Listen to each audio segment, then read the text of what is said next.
Muraho neza bakunzi ndetse bavandimwe bakurikira Physio Rwanda. Uyu munsi tugiye gusubiza ikibazo cyiza cyane twabajijwe na benshi, baratubazaga bati ese vitamine B12 cyangwa se B12 igabanya ububabare bw'umugongo na sciatica, ubundi siba mu bihe biribwa? Ese koko iyo umuntu ayikoresheje cyangwa se akarya ibiribwa irimo abasha kuba yakira umugongo ndetse na sciatica? Iki ni ikibazo rero gikomeye kuko abantu benshi bafite ububabare bw'umugongo, sciatica no kubabara kw'amaguru, bumva mu by'ukuri bavuga ngo iyo unyweye vitamine B12 cyangwa se B12 birakira. Uyu munsi rero tugiye kubisobanura mu kuri kose, nta guhubuka, nta kukuyobya. Icy'ingenzi ariko ugomba kumenya nuko vitamine B12 cyangwa se B12 atari umuti w'igitangaza, ariko nayo ifite uruhare rukomeye mu buzima bw'imitsi ndetse n'imyakura. Niba rero ufite sciatica cyangwa se ububabare bw'umugongo bumaze igihe, iyi video ugomba kuyireba ukayirangiza ndetse ukagera ku ndunduro kugira ngo ubashe kumenya neza ese iyi vitamine B12 iraza kumfasha iki nk'umuntu urwaye umugongo cyangwa se umuntu urwaye sciatica. Iyi vitamine B12 nayisanga mu bihe biribwa, ese mu by'ukuri ntangira kuyikoresha bwa bubabare buri bugende? Ibyo byose rero ngiye kubigusobanurira. Gusa niba ari ubwa mbere dukurikiye, kanda like ukande na subscribe ubundi ufungure n'inzogera, kuko ibyo nibyo bizajya bituma buri video yose dukoze ibasha guhita ikugeraho, kuko tuza dusubiza n'ubundi byifuzo byinshi bitandukanye muba mufite. Ni nayo mpamvu nawe ufite ikibazo wacyandika muri comment, tukazakora video ayindi tukigarukaho bityo tukakigusobanurira. Reka rero duhere kuri vitamine B12, ubundi turebe niki, nihe ihurira n'umugongo, nihe ihurira na sciatica, ese mu by'ukuri yagufasha iki? Vitamine B12 abenshi bayizi nka cobalamin mu rurimi rw'icyongereza. Ni vitamine ikomeye cyane mu by'ukuri, ifasha kubaka no gusana imyakura ndetse ikanafasha amaraso gutwara oxygen cyangwa se umwuka duhumeka neza. Ikindi kandi iyi vitamine inarinda kwangirika kw'imitsi yo mu mugongo ndetse no mu maguru, ikanagabanya kubabara, gutitira ndetse no gushya mu maguru cyangwa se kumvamo ibinya bigiye bitandukanye. Niyo mpamvu rero iyi vitamine ya B12 cyangwa se B12 iyibuze umuntu ashobora kubabara umugongo, ashobora kugira sciatica, ashobora kumva amaguru atitira, ashobora no kugira intege nkeya mu maguru. Ariko ntabwo ari buri sciatica yose iterwa no kubura B12 cyangwa se B12, nta nubwo ari buri mugongo wose uterwa no kuba umuntu yabuze vitamine ya B12 cyangwa se B12. Abantu rero bakibaza bati sciatica ituruka hehe, umugongo uturuka hehe, ni hehe biri buze guhurira na vitamine B12 cyangwa se B12? Reka nkubwire ko rero sciatica ari ububabare buhera mu mugongo wo hasi bukanyura mu itako bukamanuka mu kuguru, butewe n'impamvu nyamukuru zikurikira, zirimo nko kuba disike y'umugongo yangiritse, bivuze ko ishobora kuba yamanyutse cyangwa se ikaba yasunitswe ikava mu mwanya wayo ikabangamira wa mwakura wa sciatique, bityo ukumva ububabare ndetse ukanavuga yuko urwaye sciatica. Ikindi kandi ishobora no guterwa n'uko hari imikaya yikanyije bityo igakandamiza wa mwakura wa sciatica, ibyo bikagutera ububabare. Ikindi kandi ishobora no guterwa no kuba umuntu yicaye nabi igihe kirekire, kuko nabyo bibangamira wa mwakura wa sciatique, bigatuma urwara sciatica. Ikindi kandi ishobora no guterwa n'umubyibuho ukabije, kuko umuntu aba afite ibiro byinshi, nabyo bishobora kubangamira wa mwakura wa sciatique, bityo ukaba warwara sciatica. Si n'ibyo gusa kandi, burya ntabwo nyine umuntu aba abasha kuba yajya mu cyerekezo cyiza iyo afite nyine umubyibuho ukabije. Niyo mpamvu tubagira inama zo kugabanya ibiro kubo bishoboka, ariko kandi n'ikigero cyose uriho ushobora kugabanya ibiro mu buryo bugiye butandukanye. Wenda nabyo tuzabikorera video yihariye, ubwo muraza kutwandikira muri comment mutubwire niba nabyo mubikeneyeho video nini, kuko hari abantu barwara umugongo bitewe n'umubyibuho ukabije bafite. Rero bakaba bibaza bati twakoresha ubuhe buryo kugira ngo tugabanye ibyo biro na wa mugongo waturyaga nawe ubashe kuba wagabanuka. Indi mpamvu rero none ishobora gutera sciatica burya ni ukubura vitamine zimwe na zimwe, harimo ni vitamine yitwa B12 cyangwa se B12. Iyi vitamine rero yibuze usanga wa mwakura wa sciatique ubushinzwe gutwara amakuru uyavana mu mugongo ukayamanura mu maguru yose, uhungabana, bigatuma rero n'imitsi mu by'ukuri itangira kubabara mu buryo bworoshye, ugatangira kumva ububabare burushaho kugenda bukomera muri iki gice, guturuka ku mugongo, kumanuka mu itako, kumanuka mu maguru, ndetse n'ibinya rimwe na rimwe bikaba bishobora kuba byaziramo. Abandi bakibaza bati ese vitamine B12 cyangwa se vitamine B12 ivura sciatica koko bya nyabyo?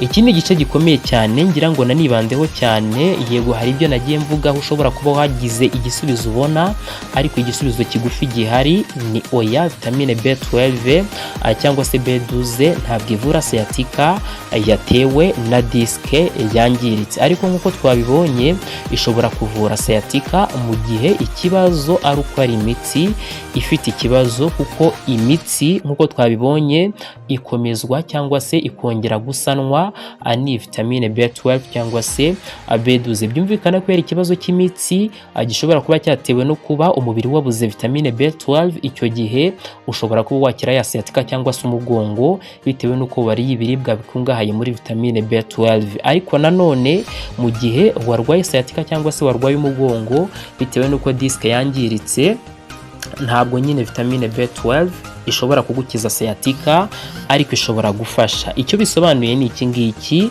mu buryo bwihariye, ni ukuvuga ngo vitamine B12 ishobora kugabanya bwa bubabare wari ufite, igafasha gusana imitsi ndetse n'imyakura.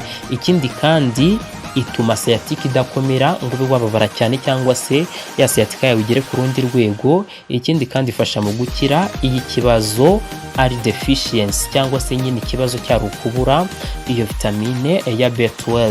Gusa icyo ugomba kumenya kidasimburwa nuko mu by'ukuri iyi vitamine ya B12 niba ufite sciatica cyangwa urwaye umugongo utagomba kuyifata ngo wibwire yuko isimbura physiotherapy cyangwa se ubugororangingo cyangwa se serivisi ya kine. Nta nubwo isimbura imyitozo, nta nubwo isimbura kwitwararika uko wicara ndetse nuko ugomba kuryama cyangwa se uko ugomba kwitwara. Ni ukuvuga ngo iki nabisobanuye, uramutse ufashe vitamine B12 cyangwa se B12 ibindi byose ukabireka, icyo gihe ushobora gusanga wenda bwa bubabare bwagabanutsemo gake, ariko ugasanga nyine ntabwo uvuye neza hahandi ikibazo cyaturukaga. Ari byo umuntu ashobora kuvuga ngo uri nko kongera amazi mu modoka ifite ikibazo ariko ntukosore moteri. Ni ukuvuga ngo ibaze rero umuntu arimo yongera amazi mu modoka ifite ikibazo ariko ntahindure moteri, n'ubundi byajya bibi by'ubusa. Niyo mpamvu rero ugomba gufata iyi vitamine B12 cyangwa se B12, ariko nyine ukaba uzi ko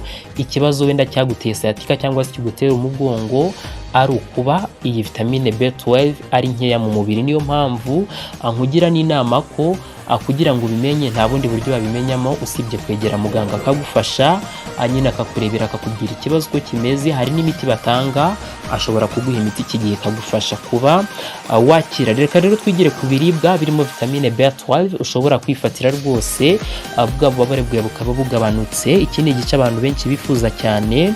Ibyo biribwa rero harimo inyama, cyane cyane inyama z'inka, inyama z'intama ndetse n'inyama z'ihene. Burya zigira iyi vitamine B12 nyinshi cyane. Hakazamo kandi n'inyama z'amafi. Inyama z'amafi zirimo nk'indagara, isambaza, tirapi n'amasardine. Mu by'ukuri nayo usanga bafite vitamine B12, ariko amafi cyane ni meza ku bantu bafite sciatica. Ikindi kandi amagi, burya uriya muhondo w'igi uba urimo vitamine B12 nyinshi. Niyo mpamvu amagi afasha cyane imitsi ndetse akanafasha n'imyakura ukabasha kumera neza.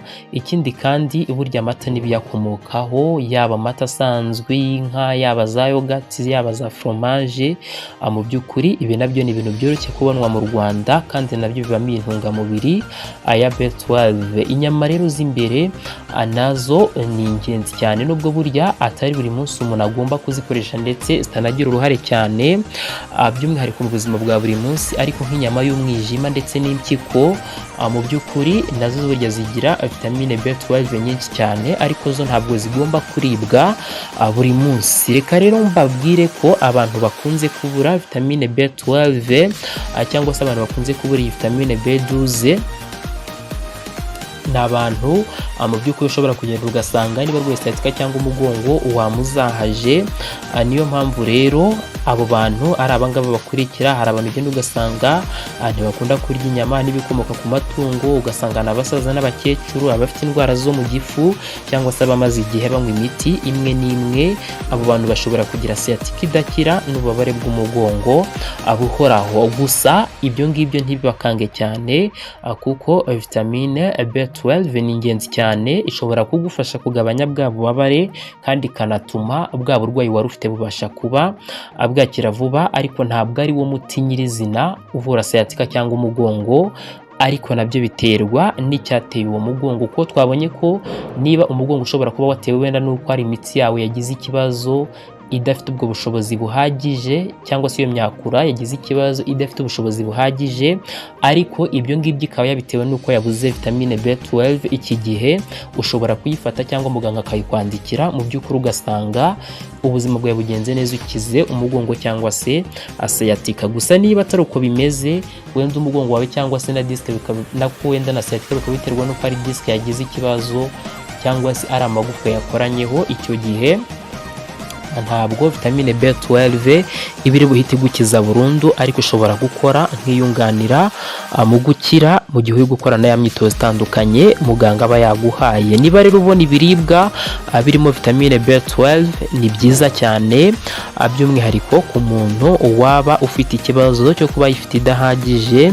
Ikindi kandi muganga ashobora kuguha injection cyangwa se hari urushinge ashobora kugutera rurimo vitamine B12 rukaba rwagufasha, kimwe nuko hari imiti n'ubundi yabugenewe ushobora kuba wafata, bityo umugongo wawe ndetse na sciatica bikaba byakira. Byumvikana ko aho ruzingiye no kureba muganga akagusuzuma kugira ngo umenye neza ikintu gitera umugongo wawe. Ntukiyemeze rero akongera uburyo ufata vitamine B12 utazi niba ikibazo ufite ari uko uyibura cyangwa se ukayongeza utavuganye na muganga. Niyo mpamvu rero abenshi bayibeshyaho bavuga bati nifata vitamine B12 ibintu byose iraza kubikosora, ariko ntabwo ikuraho disc yangiritse, ntikuraho sciatica mu minsi mike, nta n'ubisimbura imyitozo ya physiotherapy, ahubwo ifasha mu rugendo rwo gukira, ariko ntabwo ariyo yonyine. Soza rero niba ufite sciatica ukavubara umugongo cyangwa se ukabutitira amaguru,